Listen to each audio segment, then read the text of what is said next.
हुआ। शिवलिंग की पूजा किस किस को करनी चाहिए? ब्राह्मणों, वैश्य, शूद्रों, प्रतिलोमजा, ब्राह्मण हो, क्षत्रिय हो, वैश्य हो, हर वर्ण के लोग शिवलिंग का पूजन कर सकते हैं।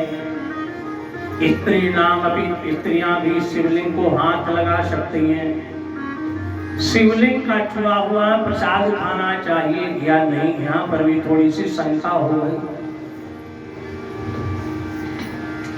शिवलिंग को आप भोग लगाएं, थाली बाहर रख दें तब तो प्रसाद खा सकते हैं, लेकिन अगर शिवलिंग को छू गया है वो प्रसाद खाने में आपको एक नियम का पालन करना पड़ेगा, वरना वो प्रसाद आपका कल्याण नहीं करेगा। शिव नैवेद्य को देखते ही प्रसन्न हो जाना चाहिए। लेकिन किस प्रकार का, जैसे हमने थाली सजाई और सामने रख दी, प्रसाद थाली में लगा के सामने रख दिया, लेकिन अगर मैंने शिव जी के ऊपर चढ़ा दिया तो शिव जी के गणों ने कहा था कि प्रभु ये भक्त लोग पूजा करते हैं और सब खा जाते हैं, हमें कुछ नहीं मिलता। तो शिव जी ने कहा कि जो मेरे के सामने भोग लगाएगा वो तो मनुष्यों का हो जाएगा, और जो मुझको चढ़ाएगा वो मेरे गणों का हो जाएगा, शिव गण, नंदी का, भूतों का, प्रेतों का। अगर इसे कोई खाना चाहे तो उसके लिए एक व्यवस्था है। इसमें तुलसी का पत्ता डाल करके, अगर कोई शिवलिंग का जल पीना चाहे तो उसमें भी तुलसी का पत्ता डाले बिना वो पीना अपराध माना है। तुलसी का पत्ता पड़ने से वो नारायण का जल बन जाता है, शालिग्राम का जल पिला लेने से वो नारायण का जल बन जाता है। और फिर वो अभी तक तो कामयाब नहीं था, लेकिन अब वो 2 गुना कामयाब हो गया, दूनी शक्ति उसमें हो गई।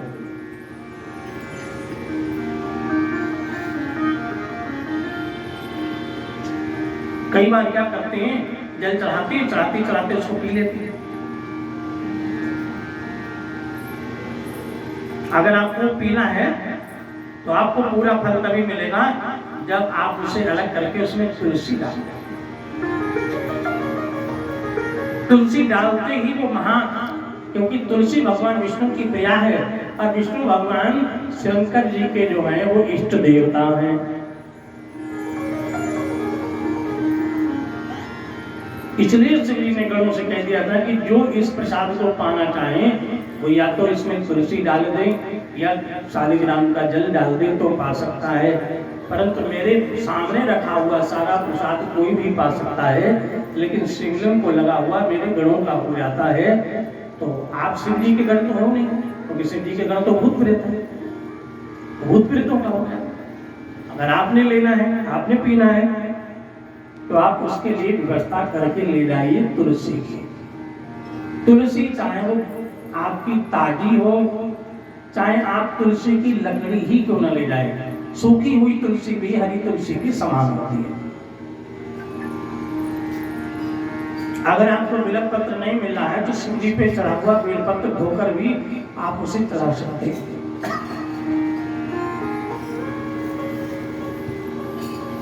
बाकी कभी कोई चढ़ाई हुई चीज दोबारा नहीं चढ़ सकती, लेकिन बेलपत्र को छूट है। और कभी भी कटा हुआ, फटा हुआ, खंडित बेलपत्र नहीं ना मिले तो मन से चढ़ा दो, लेकिन कटा हुआ फल, सड़ा हुआ फल और फटी हुई बेलपत्री ये शिव जी पर कभी नहीं चढ़नी चाहिए। यहाँ तो विधान है, 1 लोटा जल मिल जाए, कुछ ना मिले, बोले प्रसन्न हो जाएंगे। जरूरी नहीं है बेलपत्र हो, लेकिन हो तो सुंदर हो। आप यहाँ आते, कथा में आते हैं, आपके दुपट्टे से लेकर कोई वस्त्र अगर फटा हुआ है और आपने पहन लिया है, आपका मन करेगा यहाँ आने को फटे कपड़े पहन के? नहीं करेगा ना। ऐसे शिव जी का आभूषण भी बेलपत्र है, और वह अगर फटा हुआ है तो आपको दोष लग जाएगा। फिर आप सोचोगे पूजा पाठ करते करते जिंदगी बीत गई है, लेकिन फिर भी दुखी के दुखी हैं। क्यों? क्योंकि शास्त्र विधिनाम उत्सृज्य वर्तते काम कारिता ना सिद्धिं नाप्नोति ना सुखं परां गतिम्। शास्त्र विधि को छोड़ करके मनमाने तरीके से पूजा करने वाले को न सुख मिलता है और ना उसे परम गति मिलती है।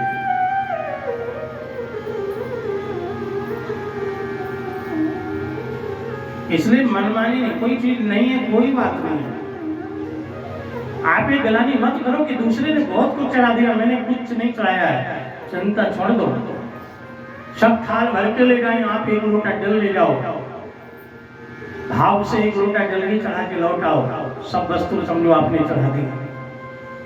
और गलानी करोगे अरे ये तो मीठा भी लाए थे, बेलपत्र भी लाए, सब लाए, मैं कुछ नहीं लाया, अगर ये गलानी करके लौट आओगे तो आपकी पूजा बेकार हो जाएगी। वो जो चढ़ा रहा है चढ़ाने को। एक बार की बात है, नारद जी कुंती के पास आए और कुंती से कहा कि आज ऐसा प्रदोष पूजन आ रहा है, आज अगर तुम नियम से भोलेनाथ का पूजन कर लोगे तो तुम्हारे बेटों को राज्य मिल जाएगा। उधर गांधारी से नारद ने कह दिया कि तुम अगर नियम से पूजन कर लोगी तो तुम्हारे बेटों को राज्य मिल जाएगा। गांधारी ने सोचा कि मेरा बेटा राजा है, आदेश कर दिया दुर्योधन 1008 सोने के बिलव पत्र तैयार कराओ, इस प्रदोष पूजन को सोने के बिलव पत्र चढ़ाएंगे। गांधारी की थाली में सोने के बिलव पत्र थे, लेकिन कुंती को पेड़ का भी बेलपत्र नहीं मिल पाया।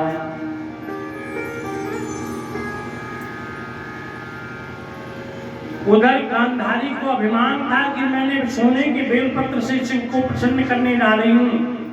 उधर कुंती की आंखों में आंसू थे कि आज मेरे पास इतना साधन नहीं है, मेरे बेटे जुआ में सब हार गए हैं, मन मन भटक रहे हैं कि मैं भोलेनाथ को कुछ अर्पण कर सकूं। इसलिए उसने रोते रोते शिव जी से कहा कि ये भोलेनाथ मेरे पास तो सिर्फ एक लोटा जल ही है, इसे स्वीकार कर लेना। कहते हैं कि अभिमान में गांधारी ने सोने के बेलपत्र चढ़ाए और प्रेम से कुंती ने एक लोटा जल चढ़ाया। भोलेनाथ कुंती पर प्रसन्न हुए, गांधारी पर खुश नहीं हुए। इसलिए मैं आपको बता रहा हूं, मंदिर में जाओ, कोई कुछ चढ़ा रहा हो, कभी गलानी मत करना कि ये चीज मेरे पास नहीं है, तुम्हारे पास जो है वही अर्पण करके चले आओ, क्योंकि बाबा तुम्हारी वस्तु के भूखे नहीं है, बाबा तुम्हारे भाव की भूखे, तुम्हारे प्रेम के चाहते हैं बाबा। इसलिए नारद जी को ब्रह्मा जी ने भाव रहित की पूजा बताई। एक पूजा ऐसी है ना, मंदिर में ना जाके बिना वस्तु के भी हो जाती है, मानसिक पूजा। वो कैसे होती है? आप लोग बैठे हैं, भावना करो कि हमारे सामने शिवलिंग है और हम पूजा करने जा रहे हैं। और कैसे पूजा करेंगे? तुम्हारी याद में शिव जी मैं पूजा करने आई हूँ, तुम्हारी याद में भोले मैं पूजा करने आई हूँ, तुम्हारी याद में बाबा मैं पूजा करने आया हूँ, तुम्हारी याद में बाबा मैं पूजा करने आया हूँ। अब गंगा जल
लीजिए स्वामी, ये चंदन लीजिए स्वामी, ये अक्षत लीजिए स्वामी।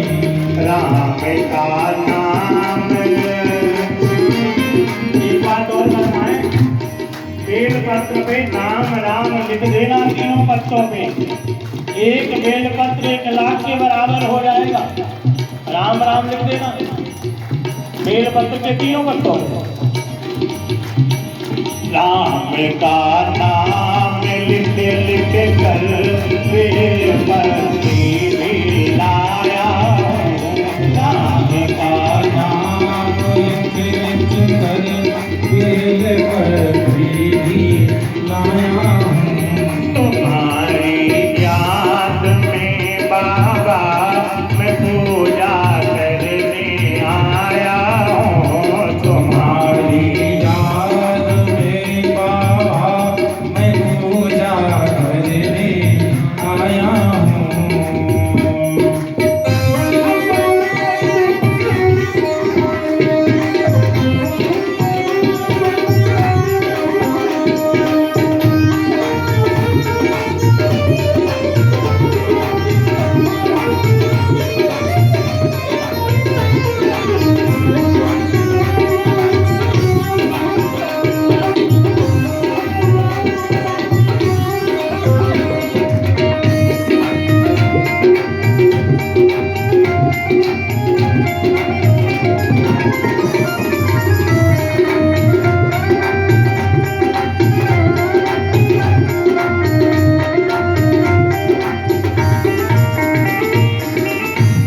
धतूरा भी मैं लाया हूँ, फूल माला गले पहनो।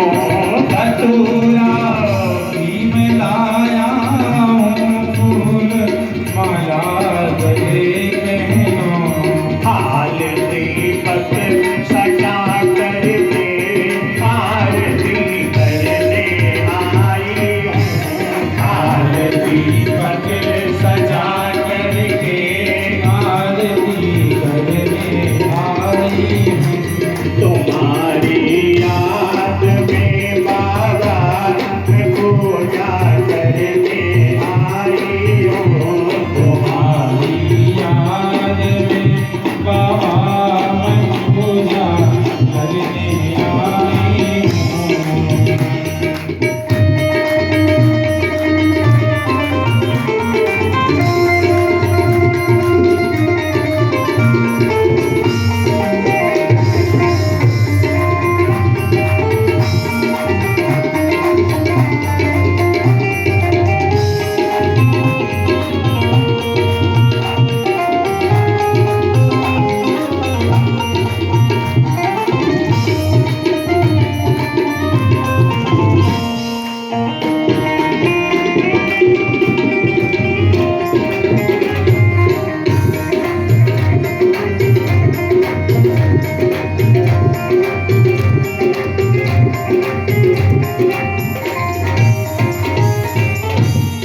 भंगिया खोज कर लाया, किसे धारणे करो शंकर।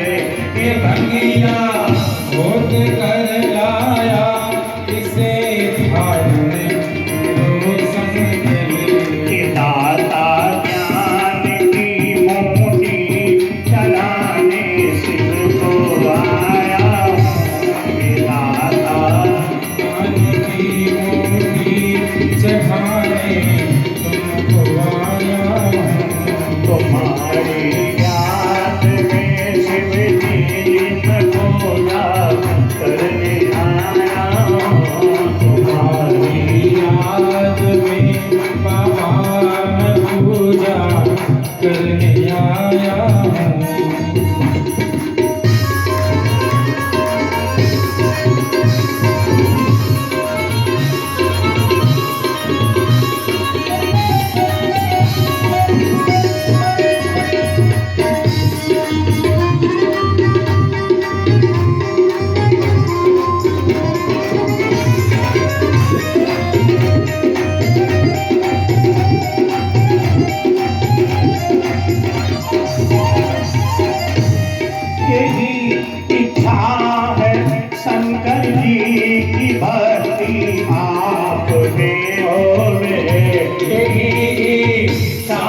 शंकर जी की भक्ति आप में हो गई प्रसाद, यही प्रसाद काफी है, मैं विनती करने आया हूँ। यही प्रसाद काफी है, मैं विनती करने आया हूँ। तुम्हारी याद में भोले मैं पूजा करने आई हूँ।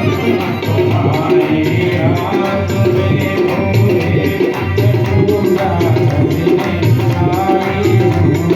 बम बम भोले भोले बम भोले भोले बम बम भोले भोले बम बम भोले भोले बम बम भोले भोले बम बम भोले भोले बम बम भोले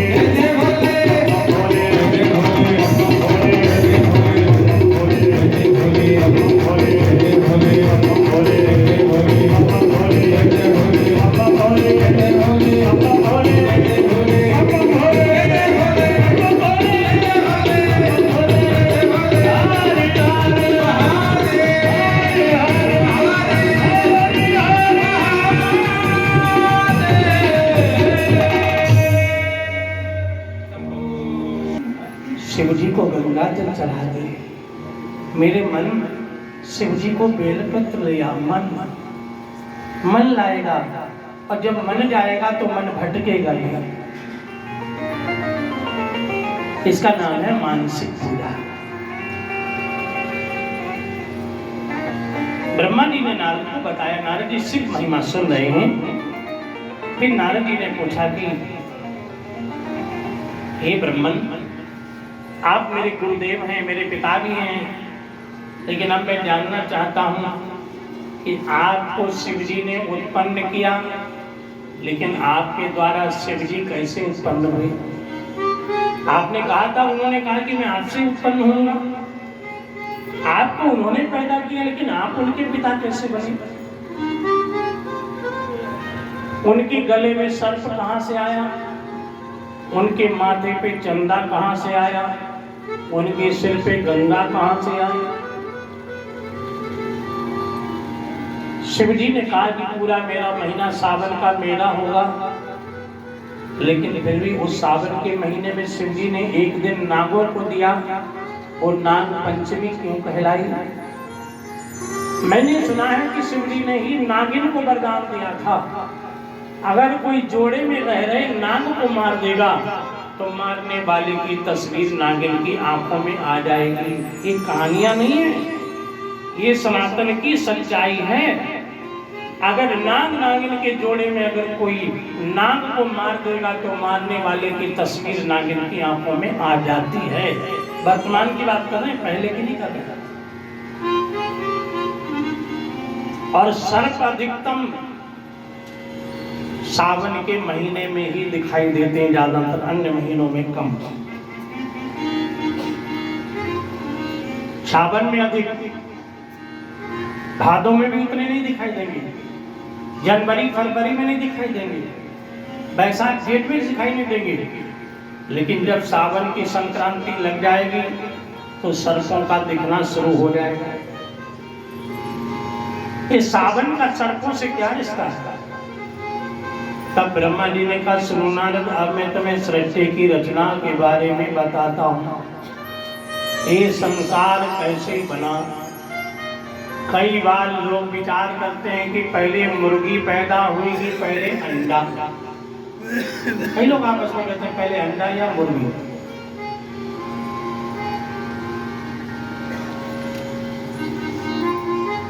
मुर्गी अगर पैदा हुई तो अंडे के बिना मुर्गी कहां से आई? संशय होता है। तब ब्रह्मा जी ने कहा कि संसार की रचना जो है वो भगवान की इच्छा से ही हुई, और भगवान जब संसार की रचना करते हैं तो उन्हें किसी चीज की जरूरत नहीं पड़ती, ना किसी के सहारे की। जैसे आपने मकड़ी देखी होगी, मकड़ी देखी? किसने किसने देखी? अरे सबके घर में होती है। हाँ, जाला बना देती है। मकड़ी जब जाला बनाती है तो एक धागा यहाँ पर लगता है, एक यहाँ पर लगता है। आपको रस्सी पकड़नी है, दूसरी तरफ रस्सी बांधनी है, तो किसी कहोगे कि एक रस्सी में इधर पकड़ेगा तो उधर पकड़ लो, लेकिन मकड़ी किसी से नहीं कहती मकड़ी से कि ये धागा तुम वहां पे चिपकाओ, मैं यहाँ पे चिपकाऊं। और जब वो जाला बनाती है तो सेंटीमीटर नापने वाला भी नहीं लाती, लेकिन दूरी बराबर हो गई है। लेकिन मकड़ी वो धागा किसी कंपनी से भी नहीं लाती, उसके अंदर से ही निकलता रहता है। ऐसे ही परमात्मा जब संसार की रचना करते हैं तो उनके अंदर से ही पांचों तत्व प्रकट हो जाते हैं, आकाश पृथ्वी जल वायु अग्नि, और 3 गुण सतोगुण रजोगुण तमोगुण। एक कब होता है? जब संसार का प्रलय हो जाता है। और प्रलय कब होता है? प्रलय कब होता है? प्रलय तब होता है हमारे सनातन में 4 युग हैं। 4 युग हैं, सतयुग, त्रेता, द्वापर और कलयुग। इन चारों युगों की उम्र भी है। मालूम है किसी को इस एक युग की कितनी उम्र है? साल, कितने साल? नहीं मालूम है ना? तो मैं बता देता हूं। सतयुग की उम्र 17,28,000 वर्ष है। त्रेता की आयु 12,96,000 वर्ष है। द्वापर की आयु 8,64,000 वर्ष है। कलयुग की आयु 4,32,000 वर्ष है, जिसमें अभी कलयुग 5,135 वर्ष ही बीता है। कलयुग अभी इतना ही बीता है।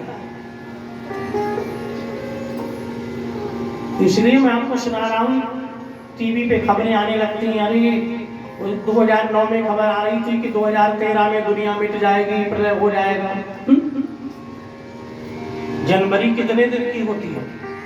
31। अब कोई कहे कि 5 दिन में जनवरी खत्म हो जाएगी खत्म? नहीं होगी। ऐसे ही कोई कितना प्रचार करे, प्रलय तब होगा जब ये चारों युग एक बार बीत जाते हैं तो ब्रह्मा जी का एक दिन होता है, और चारों फिर एक बार बीतते हैं तो ब्रह्मा जी की एक रात होती है। अब ब्रह्मा जी एक दिन के हो, एक रात एक दिन के होंगे तो 8 युग बीत जाएंगे, और ब्रह्मा जी की 100 वर्ष उम्र जब होगी तब जाकर के प्रलय होगा, और विष्णु की उम्र जो होगी 100 वर्ष तब जाके महाप्रलय होगा। अभी कलयुग कौन से नंबर का चल रहा है? ये कलयुग कौन से नंबर का मैंने बताया था शायद पहले दिन। यानी अभी कितनी बार कलयुग बीत चुका है मालूम है किसी को? नहीं। पूजा पाठ करते हैं कि नहीं? पंडित जी संकल्प बोलते हैं कि नहीं? बोलते हैं तो आप सुनते नहीं हो कुछ नहीं। उसमें लिखा है कलियुग कलिकम करने जम्बूद्वीपे भाग करने आर्यावर्त जैसे पुण्यक्षेत्र अष्टाविंशतितमे, ये 28वां कलयुग चल रहा है, 27 कलयुग बीत गए। यानी ब्रह्मा जी अभी 28 दिन के ही हुए हैं, तो प्रलय कैसे हो जाएगा? अभी प्रलय होने का सवाल नहीं है। ब्रह्मा जी कहते हैं जब प्रलय हो जाता है तो हर युग में स्त्री पुरुषों की उम्र भी अलग अलग होती है। सतयुग में एक स्त्री पुरुष की उम्र जो है वो 1 लाख वर्ष होती है। कितनी? 1 लाख। और उसके होने वाली संतानें भी बढ़ती हैं। 1 लाख वर्ष उम्र होती है तो संतानें 10,000 तक हो जाती हैं। 10,000। त्रेता में एक व्यक्ति की उम्र सतयुग वाले में से 0 घट जाता है, यानी 1 लाख में 0 घट गया तो कितना रह गया? गणित हमारा थोड़ा कमजोर है। 1 लाख में 0 हटा दिया तो कितना बचा बताओ? 10,000। कैसे पतिदेव के चोरी वाले नोट गिनते होंगे? 10,000 बच गया। आप कहोगे कि पतिदेव की चोरी हम नहीं करते, क्योंकि हमारे मोदी जी आए थे जब, तो उन्होंने पत्नियों की पोल खोली थी। मोदी जी के आने से पहले पत्नी से पति पैसा मांगता, कुछ रखे हो दे दो, काम चलाना है। पत्नी कहती जहर खाने को पैसे नहीं। जब मोदी जी ने नोट बंद किए तो इतना पैसा निकला, हाँ इतना पैसा निकला, वो हजार हजार के लाल लाल नोट। फिर तो पति के चरण भी दबाए गए, चाय भी पिलाई गई, सुनो हमारे पास भी 80,000 जमा कर दी। पति पूछता तुम्हारे पास तो चाहिए नहीं, कहती वो तो मायके में मम्मी ने दिए थे वो वाले।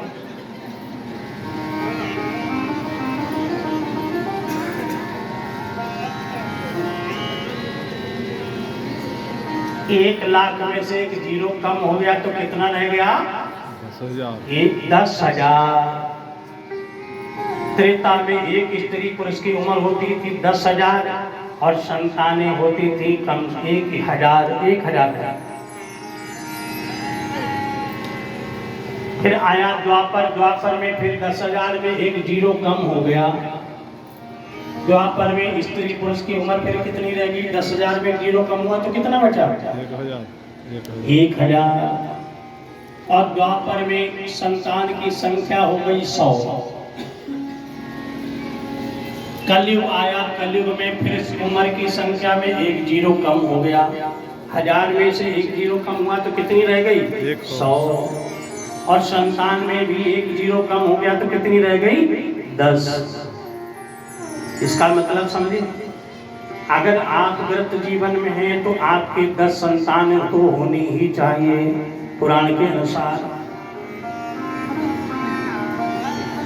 लेकिन अब आपको एक ही करना है। वो नारा आपने सुन लिया, हम दो हमारे दो, वो भी हो या ना हो।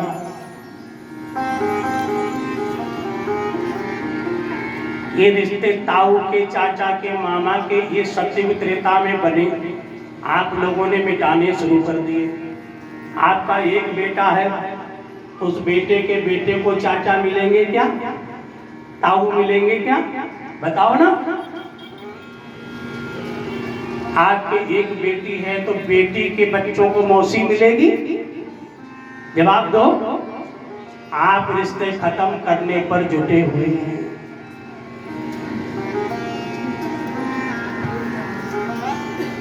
ताऊ, चाचा, मामा, मौसी, बुआ, फूफा, ये रिश्ते थे, ये कहानियां बन जाएंगे।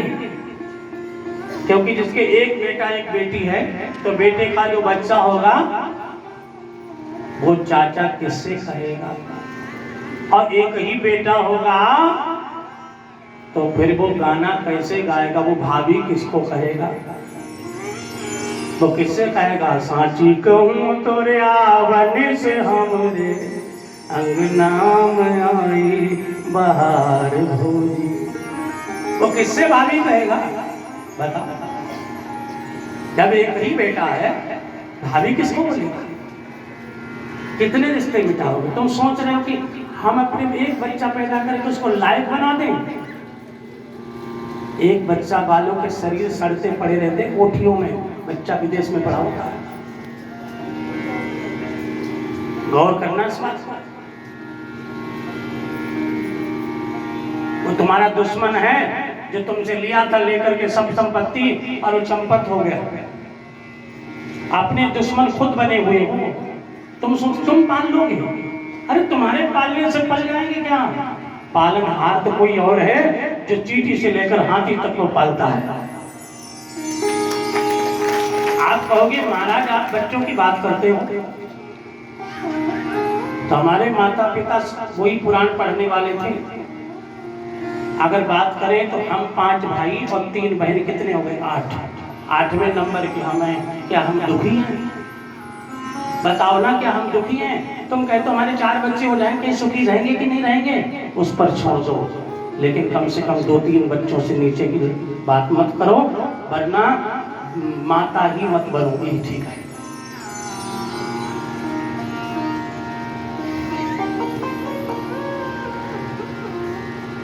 इस दुनिया में आकर के सनातन संस्कृति को मिटाने चले हो, दुनिया के सुख देख करके। आज दौलत है, इंसान सुखी नहीं है। 35 साल की उम्र में शुगर से लेकर सब लोग हो जाते हैं। तुम सुखी रहना चाहते हो, सुखी तभी होगे जब भगवान की कृपा होगी। नानक दुखिया सब संसारा, सुखी सोई जो नाम आधारा। सुखी वही रहेगा जिस पर मेरे भोलेनाथ की कृपा रहेगी। तुम अपने मन से सुखी रहना चाहो, नहीं रह सकते। सुखी तब रहोगे जब मेरे भोले की कृपा होगी। विचार करना थोड़ा सा, मैं क्या सुना रहा हूं।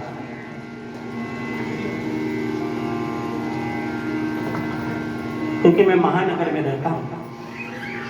उनके एक ही बेटा था, पड़ोसियों को बदबू आई तो पता चला कि बूढ़े बुढ़िया रहते थे, दोनों उसमें मर गए। किसी को सूचना नहीं मिली। ऐसी औलाद को तुम चाहे पीएचडी करा के, तुम बीटेक एमटेक करा के विदेश भेज के इंजीनियर बना के तुमने क्या लिया, क्या मिला तुम्हें? कुछ नहीं मिला।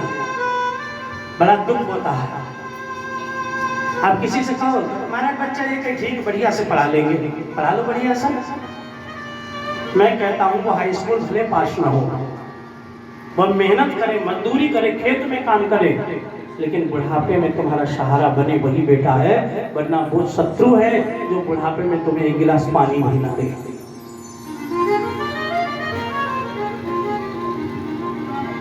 अब समझ में आया कलयुग में मनुष्य की उम्र कितनी है? कितनी है?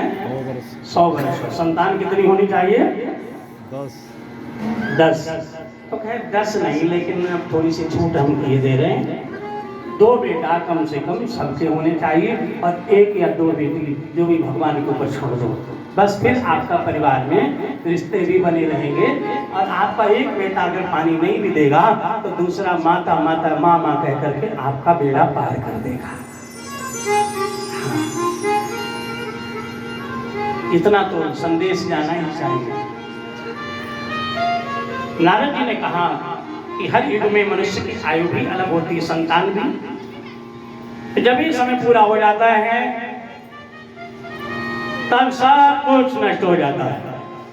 महाप्रलय करने के लिए भगवान शिव नहीं, समम करोति सा शंकरा। शंकर अलग है, शिव अलग है। जब संसार में प्रलय की बारी आती है तो शिव शंकर बन जाते हैं, प्रलयंकर बन जाते हैं। सूर्य चंद्रमा सब मिट जाता है और हजारों लाखों बरस तक वो रात्रि बनी रहती है। उसके बाद वो इच्छा करते हैं, तब जाके संसार की रचना में ब्रह्मांड की उत्पत्ति होती है। ब्रह्मांड अंड, उसके अंदर वो परमात्मा विराजमान होता है। और वह परमात्मा, जैसे मैंने तुम्हें बताया, पहले विष्णु को पैदा किया, फिर मुझे पैदा किया। मैंने पूजा की शक्ति मुझे मिली। फिर मैंने ही सबसे पहले मन से ऋषियों को उत्पन्न किया। मन से। कथा में शंका मत करना कि मन से कैसे उत्पन्न हो जाएंगे, कोई शंका मत करना।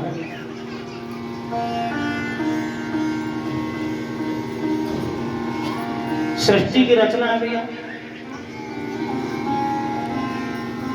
बिना माता के बच्चा कैसे पैदा हो जाएगा? अब तो अखबार में आ रहा है, न्यूज में आ रहा था कि वैज्ञानिक ऐसी फैक्ट्री तैयार कर रहे हैं जहां अपना मन जहां बच्चा वही उनको